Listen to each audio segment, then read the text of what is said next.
Okay, this lecture is on the New Deal, Part 1. So, what is the New Deal? The New Deal was an economic policy put together by President Franklin Delano Roosevelt when he took office in 1933. In many ways, it changed America.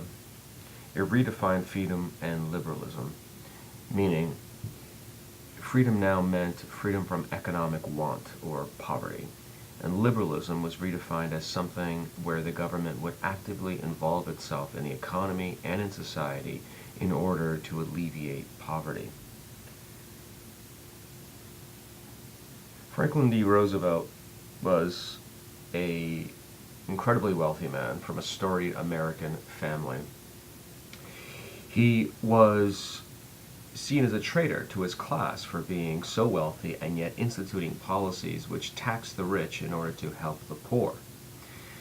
In the 1932 election, he ran on a promise of a new deal for the American people, something that would fundamentally change their lives and bring stability to an already chaotic American landscape.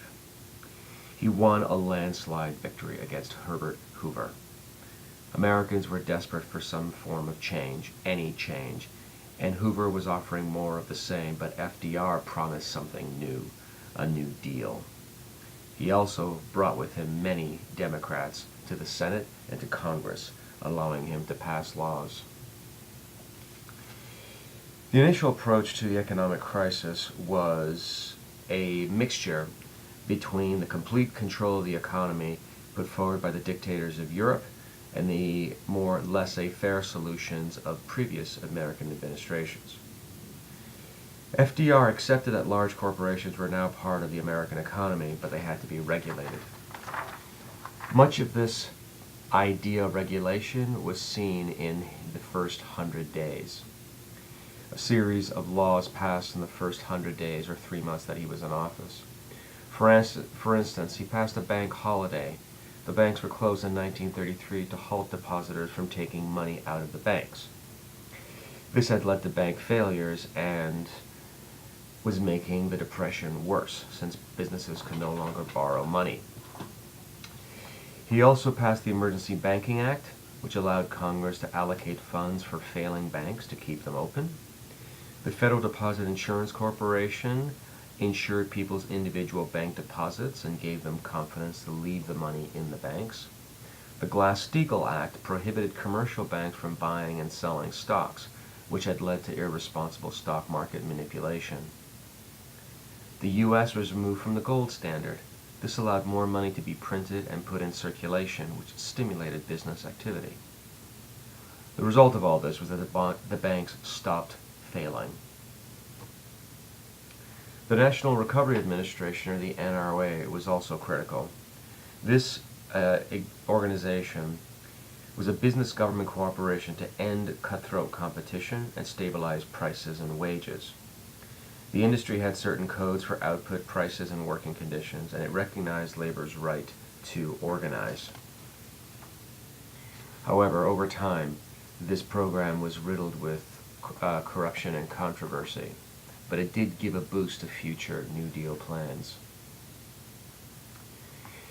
FDR also passed a number of laws to get people to work. The Federal Emergency Relief Administration provided aid to local agencies helping the poor. The Civilian Conservation Corps allowed the federal government to hire people to preserve forests, prevent floods, improve national parks. The Public Works Administration, the federal government hired people to build roads, schools, and hospitals, and the Triborough Bridge. Civil Works Administration, people were hired to build highways, tunnels, courthouses, and airports. The Tennessee Valley Authority, this involved hiring people to dam up the Tennessee River, to build dams, to create jobs, and provide cheap energy to the South. The Agricultural Adjustment Act, this involved saving farms. It established production quotas. It subsidized the removal of land from cultivation by paying farmers not to farm. It allowed for the destruction of crops and livestock to keep the prices up so that farmers would survive. This helped farmers quite a bit. It did revive farm prices and incomes, although this only helped farmers that owned their own land, not those that worked for people that owned their own land. For instance, many Southern blacks and sharecroppers. There was a housing program that was put into effect with the Homeowners Loan Corporation, and the Federal Housing Administration was created. Both insured long-term mortgages issued by the banks.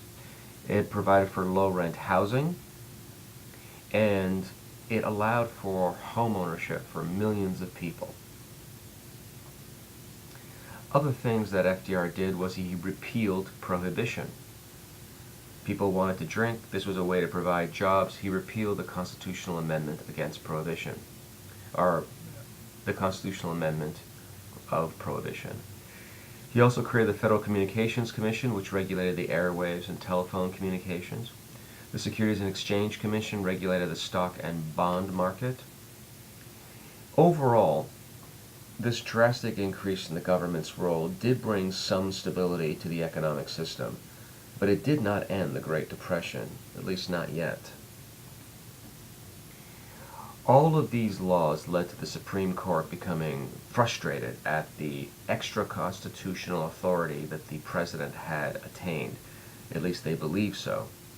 They believed in what was known as liberty of contract. The government should not interfere in business.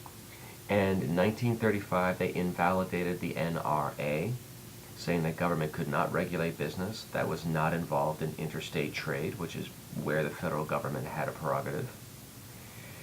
In 1935, they also invalidated the AAA, saying the government could not interfere in local business. In 1935, they also made it impossible to regulate minimum wage for women and children in New York. The New Deal grinds to a halt as a consequence of this Supreme Court assault. But the next step now is the people take over. They demand more change. There is a reawakening of the American labor movement. It explodes in the 1930s, the labor movement. Why? First of all, the federal government showed that it was very supportive of organized labor. The National Industrial Recovery Act, the Wagner Act, all of which recognized the right of labor to legally unionize. There was also fewer differences between ethnic groups.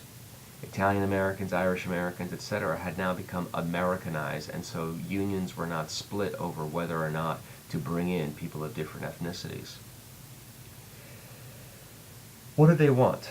They wanted better wages. They wanted the employers to stop the abuse of workers, both physically and on the workplace.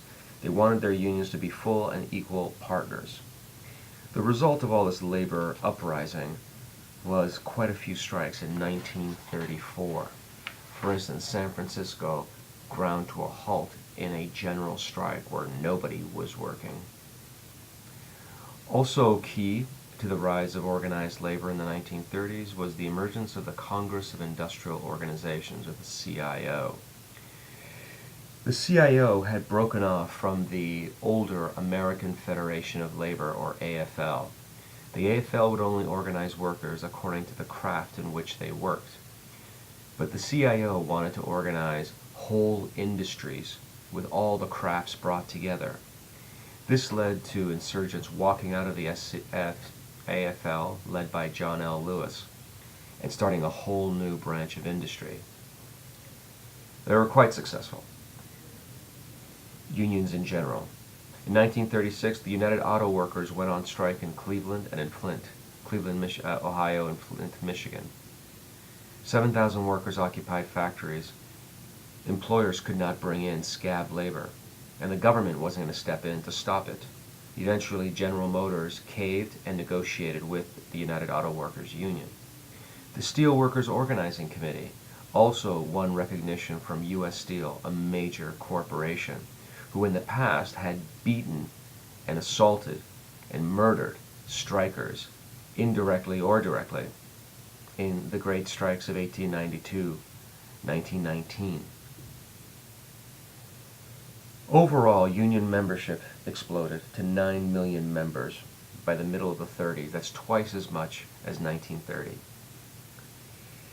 The CIO wanted active political engagement. They wanted the federalist government to actively engage in society and economy to help people get by, to redistribute wealth.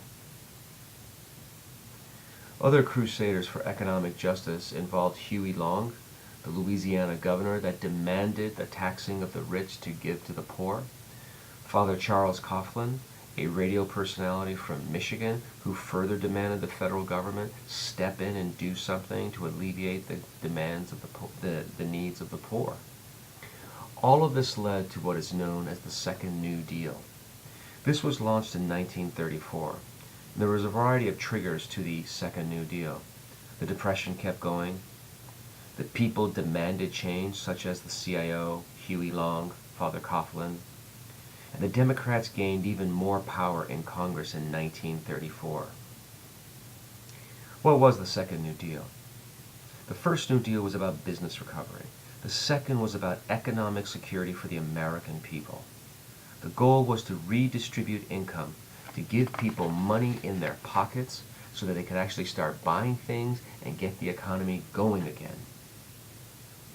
The central initiatives of the Second New Deal involved a huge tax on wealth and corporate profits in 1935, taking that money and redistributing it to the people. Congress created the Rural Electrification Agency to wire the country and bring electric power, cheap energy to farmers. The WPA, or Works Project Administration, was created, wherein the federal government employed 4 million Americans to build public buildings, bridges, roads, airports, stadiums, swimming pools, sewage plants, etc. Artists were hired to write local histories, guidebooks, put on theater across the country, decorate public buildings. The Wagner Act provided for the right to organize, union representation, collective bargaining. Federal enforcement was had through the National Labor Relations Board.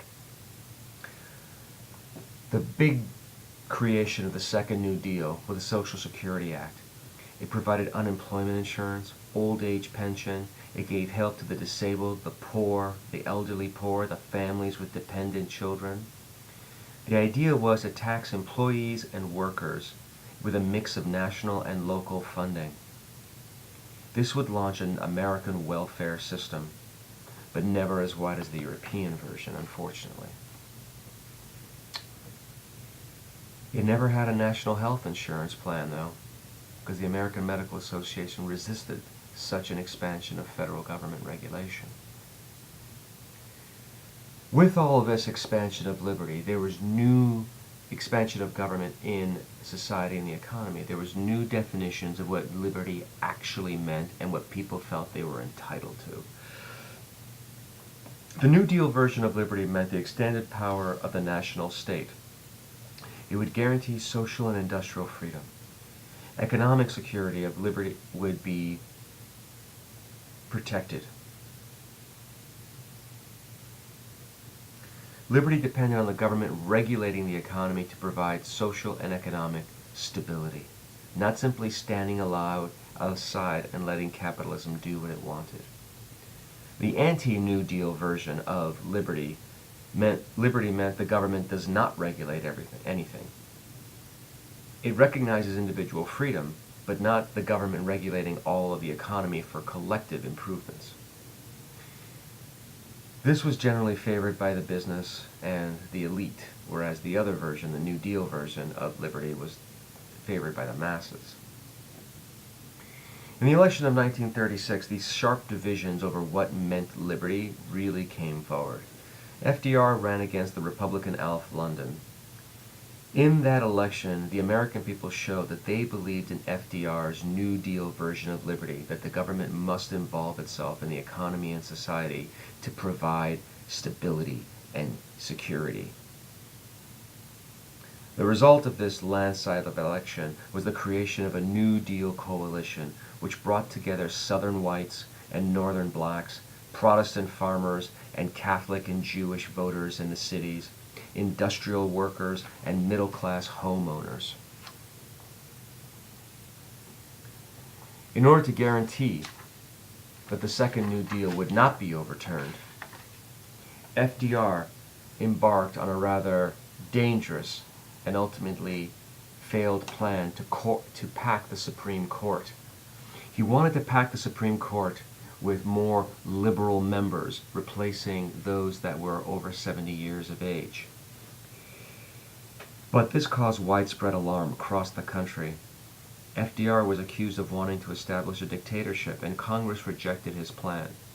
However, while not able to pack the Supreme Court with liberals, he did manage to scare the Supreme Court to no longer challenge New Deal legislation. The Supreme Court slowly accepted that the federal government did in fact have a right to pass laws to regulate business. The winding down of the New Deal took place at the end of the 1930s.